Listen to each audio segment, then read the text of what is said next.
Existe la idea generalizada de que Garth Ennis escribió una crítica mordaz al género de superhéroes. La realidad es que escribió una oda al nihilismo vacío donde la sustancia brilla por su ausencia. El cómic de The Voice es una obra que confunde la transgresión con inteligencia y el asco con profundidad. Actualmente en redes sociales podemos ver bastante este discurso sobre cómo el título es bastante malo y cómo su adaptación de Amazon Prime es infinitamente superior. Pero aquí no solamente nos quedaremos con lo que la gente tiene para decir en diferentes redes sociales. Acompáñenme a desmenuzar la obra de The Voice y veamos cómo podemos afirmar de una manera más objetiva todas las cosas que mencionamos al inicio del video.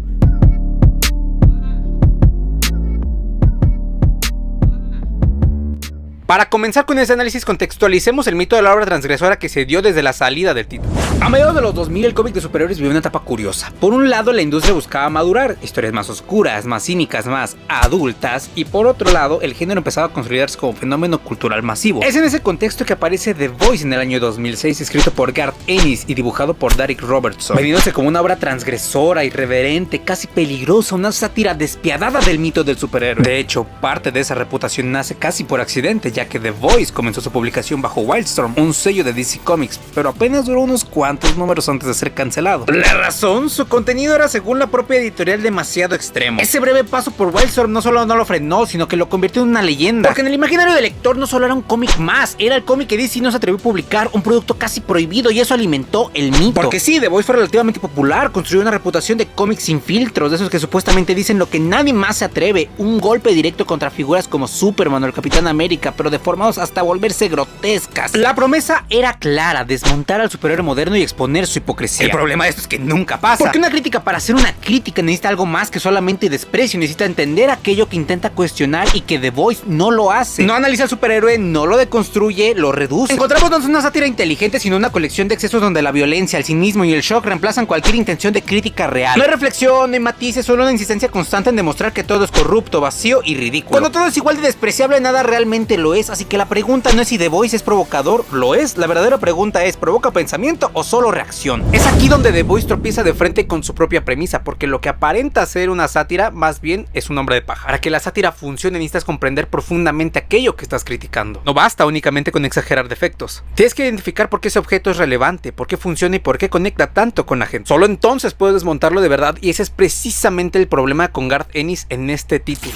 No es que no le gusten los superhéroes, eso es evidente, es que en este caso no parece interesado en entenderlo. Personajes como Superman o Spider-Man no son populares por accidente, representan ideales, conflictos humanos, aspiraciones, son en muchos casos metáforas funcionales. Pero en The Voice todo eso desaparece, pudiendo ser parte del punto focal de la historia. En lugar de construir al héroe, término que a la gente le encanta decir últimamente, Ennis construye versiones deliberadamente grotescas, corruptos, sádicos, incompetentes y sobre todo, profundamente estúpidos. No hay ninguna ambigüedad moral real, no hay ninguna tensión ideológica, solo caricaturas diseñadas para ser odiadas. Es justo aquí donde está el detalle. Si el blanco de tu crítica es una versión simplificada, distorsionada y absurda del objeto original, entonces no estás criticando nada. Estás peleando contra un enemigo que tú mismo hiciste más débil. Cuando los muchachos derrotan a estos supuestos superhumanos, no hay catarsis, no hay ninguna reflexión. Esto no significó para absolutamente nada. Por ningún lado se está cuestionando el ideal del superhéroe, se está validando una fantasía donde todo poder es inherentemente corrupto y todo símbolo es falso, y eso no es ninguna sátira, amigo mío, eso es una simplificación. Una sátira efectiva e incómoda porque revela verdades incómodas dentro de algo que reconoces, y aquí no hay absolutamente ningún reconocimiento porque, bueno, amigo mío, no hay ninguna especie de análisis. Aquí es donde la conversión se vuelve incómoda,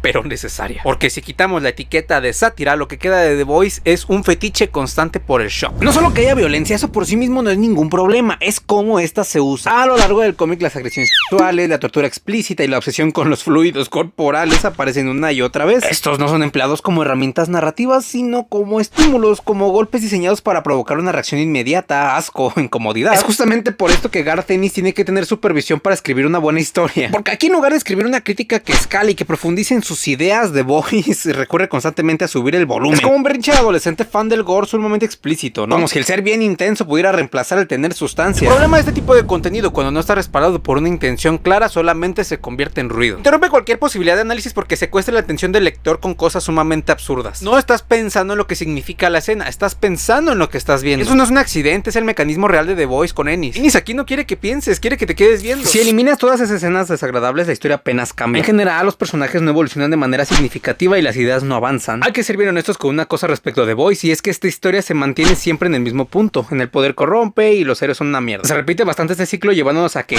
wow, El mundo es bastante cínico, pero ¿y eso qué? Como ya habíamos comentado previamente, en una sátira efectiva la incomodidad tiene propósito. Esta incomodidad te obliga a confrontar algo, pero en este caso la incomodidad es el punto final. Todas estas cosas tan grotescas se vuelven rutina y solamente queda una sensación de exceso. Aquí es donde The Voice pierde el poco suelo moral que le quedaba, porque su crítica al poder no solamente es débil, es inconsistente. En teoría el cómic plantea una idea clara: el poder absoluto corrompe. Para prueba de ello están los super con el compuesto V. El mensaje parece obvio: nadie debería tener este tipo de poder, pero entra Billy Butcher y el discurso se rompe. Butcher y por extensión The Voice no solamente operan con la misma lógica que critican, sino que también la llevan más lejos, porque son unos manipuladores ultraviolentos que también desprecian la vida humana. Viendo a estos protagonistas y conociendo a Garth Ennis, elijo creer que lo que se quería hacer era una crítica a la violencia, donde no importa quién ejerza siempre sigue estando mal. Pero el problema está en que cuando ganas no te desaparece esta dinámica de poder y no estás logrando nada. Este es justamente mi problema con The Voice, ya que a pesar de tener una premisa tan interesante no va a ningún lugar. Es que siendo la sociedad así como se plantean The Voice, entonces no vale la pena para nada salvar a nadie de estas estructuras de poder. Una sátira más efectiva habría confrontado esa contradicción y sí, justamente habría mostrado el costo real de este camino, la degradación y la pérdida de la humanidad. Y sí, aparentemente eso es lo que sucede, pero no, porque si buscas desplazar a aquel que está en el poder ejerciendo la violencia que tú también te encuentras ejerciendo para dejar el mundo a personas que tampoco valen la pena, porque se dejan claro que todos son horribles y que ninguno vale la pena independientemente de la facción que sea. Entonces, ¿esto para qué lo haces? Pero al final The Voice no está interesado en eso, está más cómodo celebrando el exceso mientras finge condenarlo. Así que la pregunta no es si Butcher es diferente a los super, es si realmente esto importa. Pero el relato insiste que estos héroes están parcialmente en lo correcto, pero a su vez no, y que igualmente al final del día hacen todo esto por un mundo igual de malagradecido y sumamente horrible igual que todos ellos. Entonces no estamos contando nada, no hay una crítica al poder, sino más bien una excusa para ejercerlo. Y es aquí donde la comparación se vuelve inevitable, porque si The Voice hoy día funciona como fenómeno cultural, no es gracias al cómic, sino es a pesar de él. Independientemente de ciertos detalles que hicieron que la crítica de la serie se volviera sumamente hipócrita en este año, podemos destacar que no solamente se trata de decir que el que está aquí es malo y ya, sino que se trata de explorar por qué estas personas siguen siendo admiradas, quién se beneficia de esto, y a su vez qué repercusión tiene esto sobre nosotros. Y al final todo esto nos lleva a una conclusión incómoda: The Voice no es una obra adelantada a su tiempo, es una obra atrapada en él. Pertenece a una época en la que el cómic, lo oscuro, se confundía con lo adulto y también el cinismo se vendía como profundidad. Fue una época en la que se creyó que romper tabúes en automático significaba decir algo importante, pero el tiempo ha sido poco amable con esa idea, porque cuando el shock pierde novedad, lo único que queda es la intención que había detrás de este, y en el caso de The Voice esa intención se siente cada día más vacía. Lo irónico es que su premisa de cuestionar al poder, exponer estructuras y desmontar mitos sigue siendo relevante al día de hoy. Hoy mucho más que nunca, incluso con el caso de la serie de The Voice, sabiendo lo que hay detrás de su producción. Pero retomando el caso del cómic, esta ejecución se quedó atrás. Se quedó anclada una visión simplista que ya no resuena de la misma manera, y por eso hoy The Voice se siente menos como una crítica incisiva y se siente más como un recuerdo de una época que confundía ser ruidoso con ser profundo, y que en el proceso terminó diciendo mucho menos de lo que creía. Si llegaste hasta este punto, ya sabes que no solamente se trata de odiar The Voice porque sí o porque lo viste en una opinión de alguien y simplemente la copiaste. Se trata de entender por qué algo que parecía muy provocador a día de hoy simplemente parece muy limitado. Hay que leerla, hay que tratar de entenderla, digo, todos merecen una oportunidad, supongo. Y encontrar todos y cada uno de estos detalles no se trata de hacer un sobreanálisis o de estar haciendo ideas en tu cabeza, simplemente se trata de